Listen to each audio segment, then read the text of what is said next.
안녕하세요, 김인만입니다. 서울디지털대학교에 이렇게 특강을 맡게 되어서 진심으로 감사드립니다. 저한테는 굉장한 영광이고요. 오늘 부동산 시장과 오르는 아파트 고르는 기술이라는 주제로 부동산 시장, 그리고 올라가는 이유, 또 투자 전략 모두 한번 제가 가지고 있는 모든 역량을 쏟아부어서 인사이트를 알려드리도록 하겠습니다. 자, 3개의 파트로 구성되어 있고요. 첫 번째 파트는 집값이 오르는 이유, 도대체 집값이 왜 이렇게 올라가는 것일까? 우리 그 이유를 먼저 살펴보는 시간 가져보도록 하겠습니다. 저는 요즘 여러 가지 활동을 굉장히 많이 하고 있습니다. 라디오 스타도 나왔었고요. 김구라 씨하고 그리구라 유튜브도 같이 하고 있는데 왕성한 활동을 하는 만큼 앞으로도 꾸준히 서울디지털대학교와 인연을 맺고 특강을 하도록 하겠습니다. 3개 파트로 구성되어 있고요. 트렌드와 수요와 공급, 도대체 집값이 올라가는가, 장기적으로 우상향하는 이유까지도 한번 살펴보는 시간을 가지도록 하죠. 먼저 최근 아파트 시장 트렌드부터 좀 살펴보도록 하겠습니다. 2026년 집값이 2025년 집값이 많이 올랐고요. 2026년 시장을 앞두고 있는데 2026년도 많은 분들이 질문을 합니다. 집값 어떻게 될 것인가? 어떻게 될 것 같습니까? 저는 하락 요인을 찾지는 아직 못하고 있습니다. 집값이 하락을 하려면 하락 요인이 있어야 되고요. 집주인들이 그 하락 요인으로 인해서 불안감을 느끼고 급매로 팔게 되고 집을 사려는 매수자들은 집을 안 사게 되면 가격이 떨어지는데 그런 요인들이 과연 뭐가 있을까? 오늘 이 시간을 통해서 한번 생각해 보도록 하죠. 그런 하락 요인이 없다면 보합 아니면 상승입니다. 먼저 최근 아파트 시장 트렌드를 보게 되면 최근에는 삼중 양극화입니다. 2025년 아파트 시장 많이 올랐다라는 뉴스를 보셨을 텐데요. 어디 올랐다? 다 오르지 않았습니다. 전국적으로 보게 되면 별로 오르지 않았어요. 올라가는 곳들만 올라갑니다. 이게 양극화인데 모두가 잘 사는 시대가 이제 끝나가고 있다라는 거고요.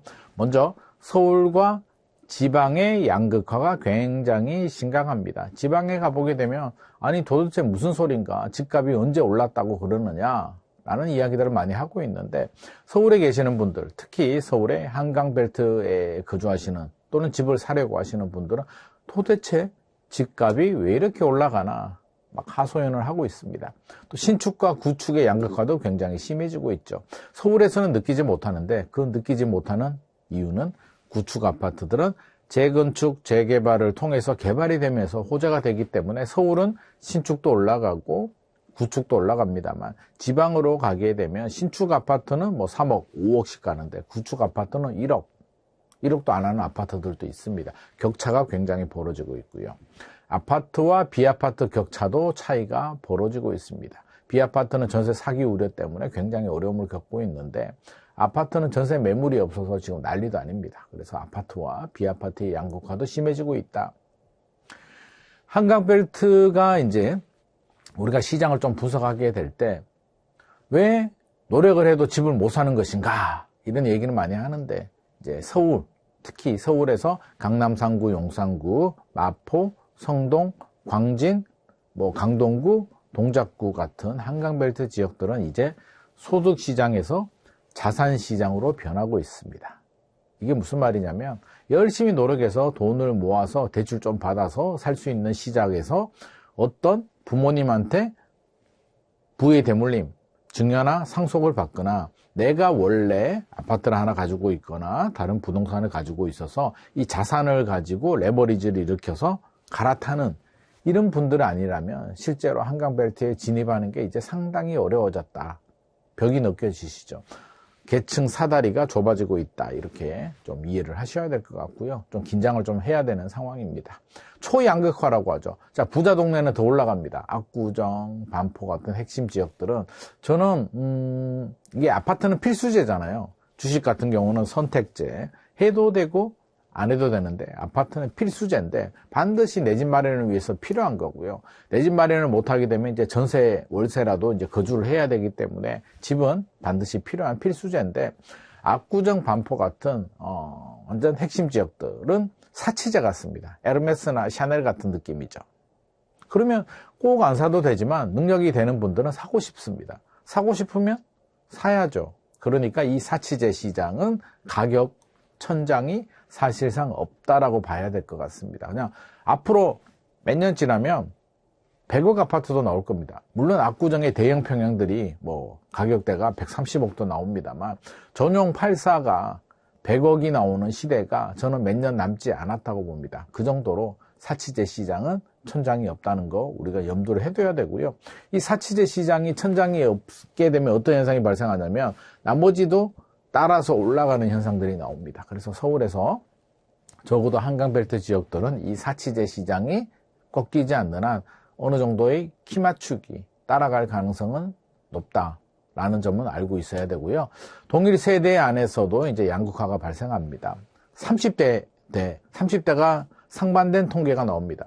집을 못 사는 30대가 54만 명이 있다. 무주택 30대들이 54만 명이 있다라는 조사 결과가 나오는 반면에 최근에 집을 사는 분들 중에 가장 많은 퍼센트를 차지하는 게 30대. 거의 50%에 육박할 정도로 30대들이 주택시장을 주도하고 있습니다. 왜 이런 현상이 발생을 할까요? 열심히 노력해서 자기 힘으로 집 사기는 정말 힘든데 부의 대물림, 그렇죠? 소득시장에서 자산시장으로 이동을 하면서 증여나 상속을 통해서 또는 코인, 주식 또는 뭐 사업소득, 쇼핑몰 같은 걸 운영해서 유튜브를 통해서 뭐 이렇게 돈을 버신 분들이 들어오고 있기 때문에 신흥 청년 부자들이 많이 좀 탄생을 하고 있는 상황이고요. 또 아파트 시장은 똘똘한 한 채가 트렌드입니다. 옛날처럼 여러 채를 투자하지 않습니다. 괜찮은 거 한 채만 투자하고요. 두 채 가진 사람들도 팔고 상급지 한 채만 사는 현상들이 뚜렷해지고 있습니다. 다주택자 규제 때문에 발생한 현상인데 집을 많이 가지게 되면 세제적으로 불이익을 당하기 때문에 똘똘한 채 현상이 생깁니다. 그러니까 무주택자들이 한 채를 사거나 1주택자들이 팔고 상급지로 갈아타거나 2주택, 3주택자도 팔고 한 채로 갈아타는 게 이제 최근에 거래가 주도하고 있고요. 부의 대물림도 상당히 많이 진행이 되고 있습니다.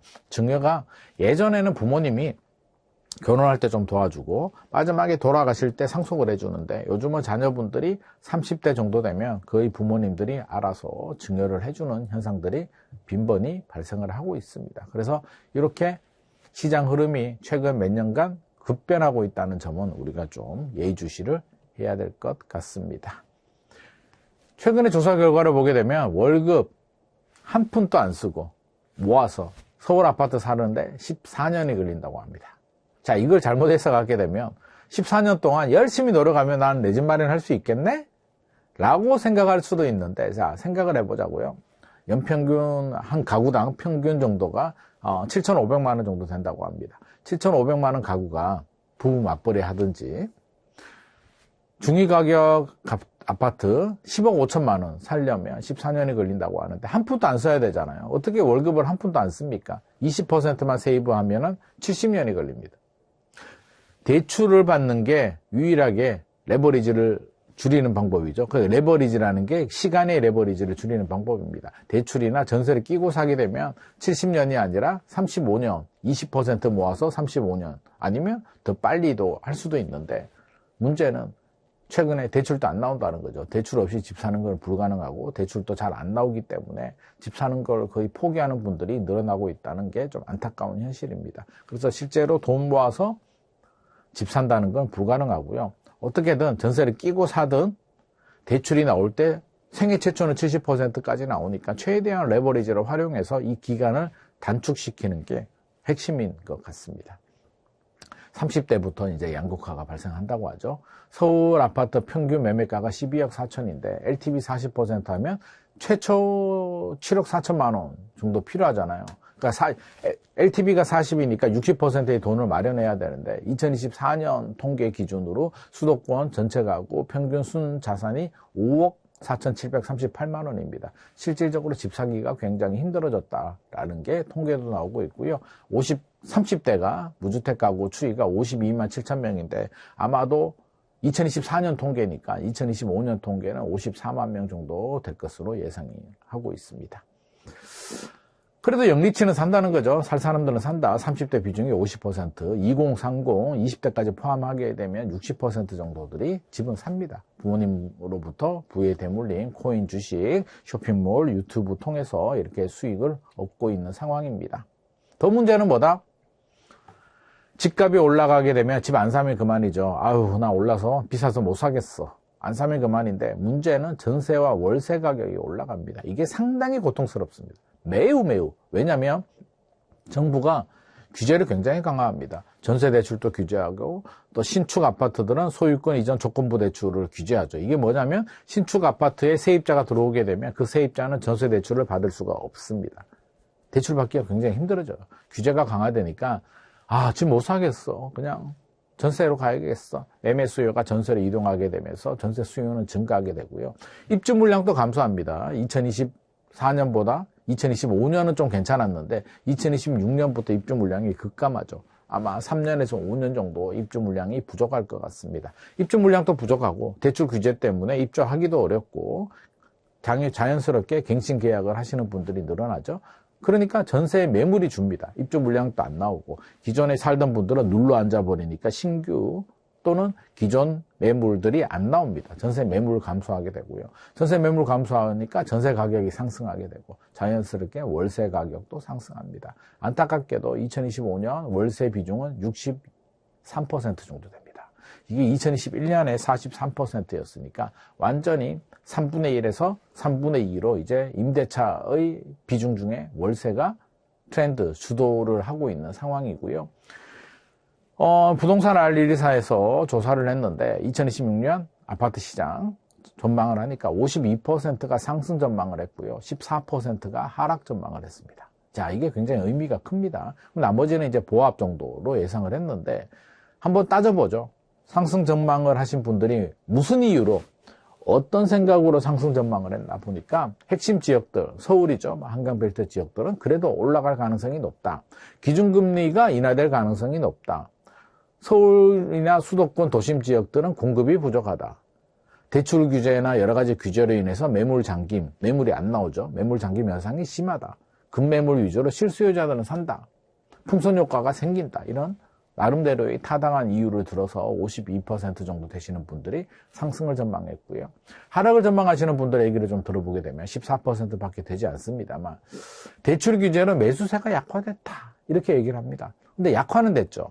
근데 집값이 올라가는 이유는 대출 규제로 거래량은 줄어듭니다. 10명 중에 집 사려는 분들 중에 5명은 집에 갔습니다. 대출이 안 나오니까요. 남은 5명은 부모님한테 도움을 받거나 본인의 자산이 있거나 어떻게 방법이 있는 사람들입니다. 이 사람들이 한 개만 거래가 돼도 신고가가 나오는 이런 현상이기 때문에 대출 규제로 매수세가 약화됐다고 집값이 하락한다라는 전망은 사실상 맞지 않습니다.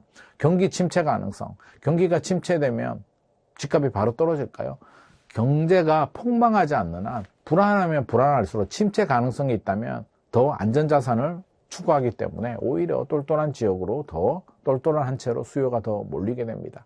대출 금리 부담 영향. 대출 금리가 사실 2022년, 2023년에 비하면 부담스럽지는 않고요. 가격 부담에 따른 수요 감소. 수요는 감소하지만 구매 능력이 되시는 분들은 그래도 사서 신고가가 나오더라는 겁니다. 그래서 이렇게 따져보게 되면 결국에는 상승 압력이 2026년에도 높겠다라는 점은 우리가 좀 예측을 할 수가 있을 것 같고요. 그 근거를 하나씩 조금 더 상세하게 알아보도록 하겠습니다.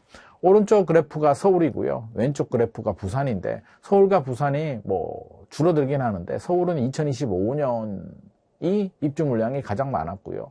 2026년이 지금 너무 적게 나오는데 좀 반영이 좀 더 되면 좀 더 올라가긴 합니다만 그럼에도 불구하고 국토교통부 통계는 28,000호라고 나오는데 28,000호는 청년주택까지 다 포함한 거고요. 민간 아파트를 포함하게 되면 아마 한 2만호 수준 정도 밖에는 되지 않을 것 같습니다. 거의 2024년 정도에서 조금 더 낮은 수준이 2028년까지 이어질 것 같으니까 2026년, 7년, 8년, 이 3년은 입주 물량 공급의 보릿고개가 시작이 될 거고요. 그러면 입주 물량이 부족하면 집값 상승에도 압박을 주게 되고 전세 가격도 강세가 될 가능성이 상당히 높습니다. 자, 2025년 대비 2026년 전국 입주 물량은 26% 정도 감소할 거니까 전국적으로 이게 문제가 된다는 얘기고요. 서울 수도권은 더 많이 줄어듭니다.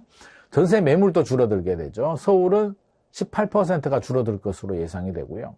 경기도는 37% 정도 전세 매물이 줄어드니까 우리 전세 사시는 세입자들은 굉장히 고통스러울 겁니다.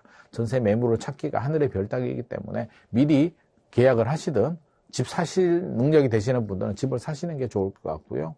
월세 가는 것보다는 전세가 유리하기 때문에 또 2+2 될 수 있는 물건들을 찾아서 전세로 빨리 계약을 하든 매매를 하든 어떤 전략을 좀 찾아야 될 때가 아닌가 생각을 합니다. 서울은 수요 과잉, 공급 부족 지역이기 때문에 사실 쉽게 해결이 되지 않습니다. 왜 수요 과잉인가? 서울에 양질 일자리들이 다 있죠. 좋은 대학교, 좋은 일자리, 문화시설, 최고의 주거 인프라가 다 몰려있기 때문에 지방에 있는 수요자들도 서울로 들어오게 되고요. 자연스럽게 서울은 개발이 끝난 도시입니다. 재건축 재개발이 아니면 공급이 안 되기 때문에 공급이 절대적으로 부족한 지역입니다. 그러니까 서울은 수급이 밸런스가 맞지 않습니다. 그래서 기본적으로 중장기적으로도 올라갈 가능성이 상당히 높습니다. 적어도 20년 정도는 서울은 이 수급 밸런스를 맞추기가 좀 힘들겠다. 그렇다면 해결할 수 있는 방법은 공급을 늘리거나 수요를 분산하는 방법인데 수요를 분산하기가 만만하지 않잖아요. 서울로 몰려드는 수요를 어떻게 분산을 합니까? 고속도로를 차단할 수도 없는 거고요. 쉽지 않죠. 그럼 공급을 늘려야 되는데 공급 늘리기도 정부가 총력 투쟁을 하고 있습니다만 공급이 빵 공장도 아니고 금방 공급 물량이 나오지 않습니다. 굉장히 힘든 상황이고 정부도 고통스럽겠죠. 자, 서울 인구가 줄어든다. 그래서 집값이 떨어진다 라고 말하는 분들이 많이 있는데 그래프를 한번 보게 되면 서울 인구가 줄어드는 건 사실입니다. 1000만에서 2014년 1000만에서 936만으로 줄어들었는데 이유는 집값이 전세 가격이 너무 높아서 경기 인천으로 이동을 했기 때문입니다. 세 번째 그래프는 인천입니다. 그래서 서울, 경기, 인천 이렇게 따져본다면 수도권 지역들은 여전히 인구가 오히려 더 증가하고 있다. 서울에서 집값 주거비용이 높으니까 부담이 크니까 경기 인천으로 떠밀려서 가시는 분들이 많다는 거고요. 그러면 지방을 보게 되면 부울경이잖아요. 부울경. 세 번째 그래프가 경남인데 좀 밀렸네요. 부울경인데 자 이게 보게 되면 부산도 줄죠. 울산도 줄죠. 경남도 줄죠. 그러니까 19세 이상이 되면 성년이 되면 어디로 갑니까? 좋은 대학교를 찾아서 서울로 가게 되고 서울에서 취직해서 결혼하고 서울 수도권에서 살아버리니까 지방에서는 인구가 유출이 됩니다. 인구 유출에 자본 유출이 발생하고요. 서울은 인구 유입에 자본 유입이 발생하기 때문에 정반대의 상황이 발생을 하고요. 10년이 지나도 이 상황은 달라지지 않을 것 같습니다. 가구 수도 마찬가지죠. 수도권은 21만 가구 정도가 가구수 증가, 주택 공급이 가구수 증가를 따라가지 못하고요. 서울은 6만 가구 정도 부족한 것으로 나옵니다. 또 출산율이 줄어드는데 라고 말하는 분들이 있는데 줄어들죠. 2015년부터 출산율이 많이 줄어들었는데 주택 구매 연령은 30에서 69세 정도 됩니다. 그러면 2015년에 줄어든 분들이 2025, 2035, 2045 정도 되면 주택 구매 연령이 되잖아요. 그래서 2040년 이후가 되면 전체적으로 우리나라 전국적으로 서울도 출산율 감소의 영향이 이제 그때 옵니다. 그러니까 2025년 녹화일 기준으로 2025년 또 이 영상을 보게 되는 분들은 2026년에 또 볼 수도 있는데 아무튼 15년에서 20년 정도는 서울 수도권 지역이 인구 감소 때문에 집값이 떨어진다라는 얘기는 맞지 않습니다. 주택 구매 연령이 기본적으로 30살이 넘어가지 20대부터 부모님이 주지 않는 한 집 사기는 쉽지 않기 때문입니다. 집 살 사람이 별로 없다라고 말하는 분들이 많이 있는데요. 진짜 별로 없을까요? 부자 보고서를 보게 되면 10억 원, 그러니까 자산 빼고요. 현금성 자산만 10억 원 이상 되는 분들이 45만 6천 명입니다. 2024년 기준입니다. 그러니까 2025년에는 금값, 주식, 코인, 집값이 다 올랐기 때문에 현금성 자산이 더 늘어났겠죠. 아마도 50만 명 넘고 한 60만 명 정도 될 것 같습니다. 야, 현금이 10억 이상 되는 분이 이렇게 많다는 게 놀라울 따름인데 아무튼 돈 있는 사람들은 많고요. 돈 있는 사람들은 어디로 갈까요? 보다 더 좋은데. 그러니까 한강벨트나 경부벨트 이런 지역들 위주로 수요 이동이 발생을 합니다.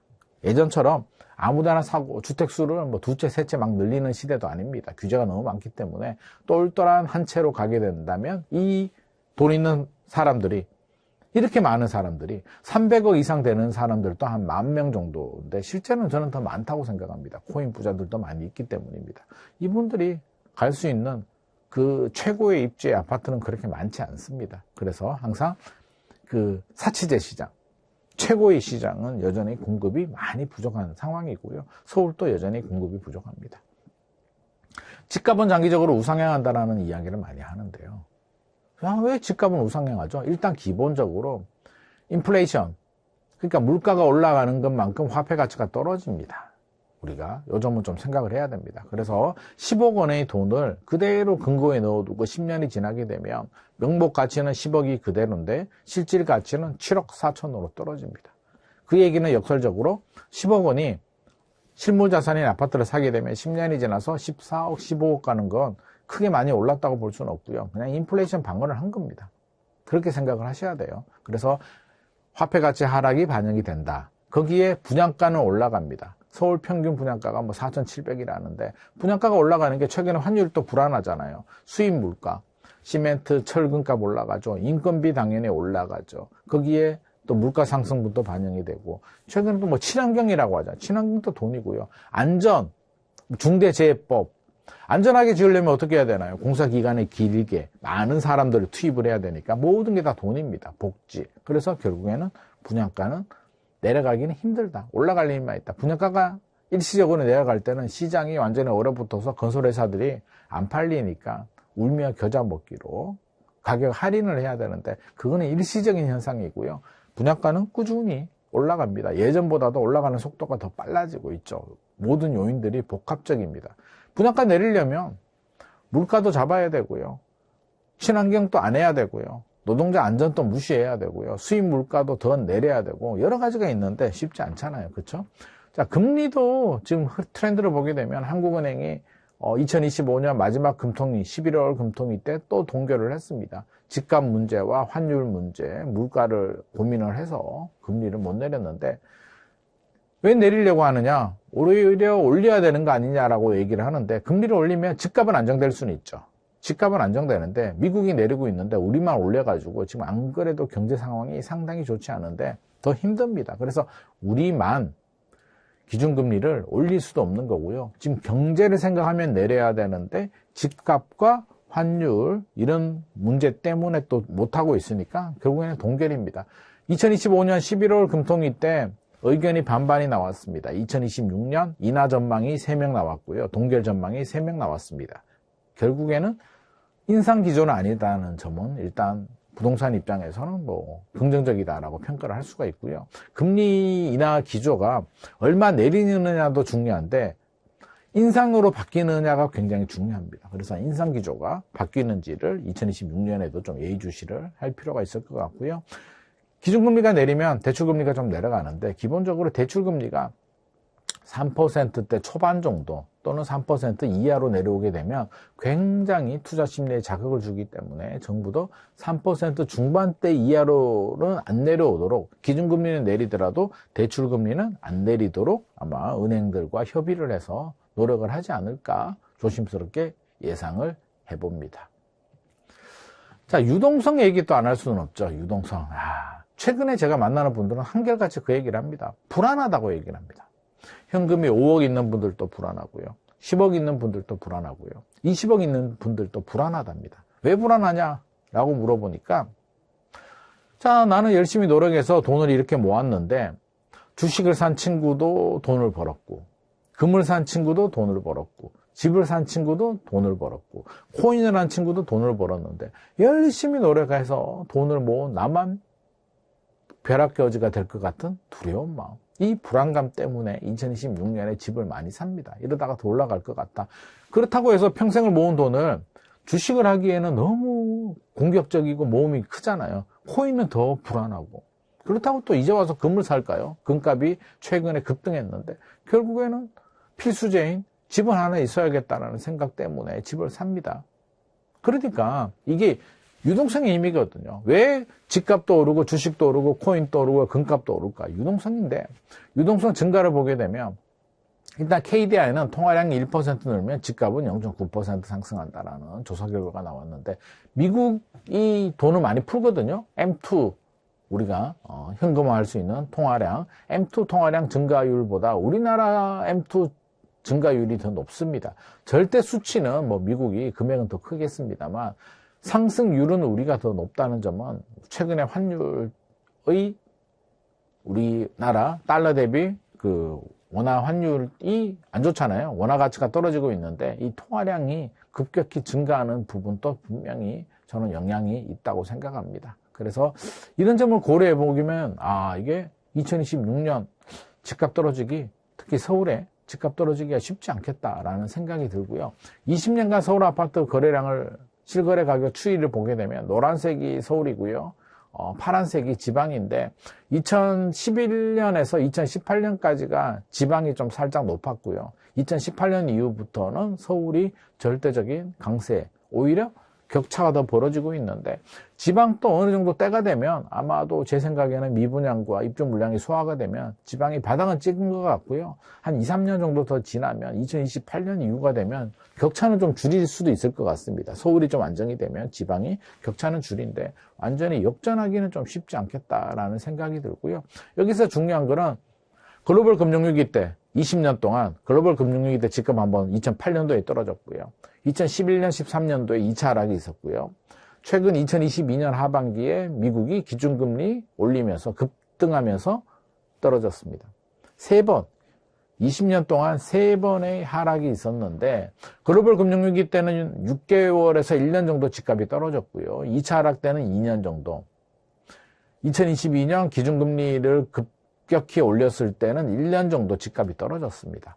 20년 동안 3번의 하락 구간이 나왔고 6개월에서 2년 정도의 조정이 됐습니다. 자, 여기서 우리가 생각해야 되는 힌트. 집값이 떨어지려면 대외적으로 어떤 예상치 못하는 변수가 생겨서 불확실성으로 집주인들이 금매로 던져야 된다. 길어야 2년이다. 그렇다면 내 집 마련을 할 때 자금 계획을 우리가 이렇게 세워야겠죠. 갑자기 집값이 떨어지는 구간이 갑자기 발생할 수도 있다. 예상치 못하는 변수로 인해서. 그러면 우리가 2, 3년 정도는 허리끈 졸라매고 대출이자 내면서 집값이 떨어지더라도 버텨야 되겠다. 적어도 3년 이상은 버틸 수 있는 여력, 능력이 리스크 관리입니다. 리스크 관리가 되시는 분들은 이제 내 집 마련을 하셔도 되겠죠. 또 마지막으로 진짜 집값 많이 올랐는 거 맞아? 라고 생각할 수도 있는데 제가 인플레이션 헤지라고 말씀드렸잖아요. 물가가 오르는 만큼 화폐 가치가 떨어지고 그만큼 집값이 오르는데 서울 아파트가 1994년 기준으로 뭐 대략 한 1억 정도 했다면 지금 평균 한 13억, 14억 정도 하니까 13배, 14배 정도 올랐죠. 최저 시급을 보게 되면 그 당시 1085인데 지금 10,000원 정도니까 9배 정도. 짜장면이 한 10배 정도. 금값은 16배 정도 올랐습니다. 그러니까 아파트만 오르는 건 아닌데 우리는 아파트만 많이 올랐다고 생각합니다. 왜? 올라갈 때 10년 내에 올라갈 때 10년 내내 올라가지는 않으니까 올라갈 때 갑자기 올라가고요.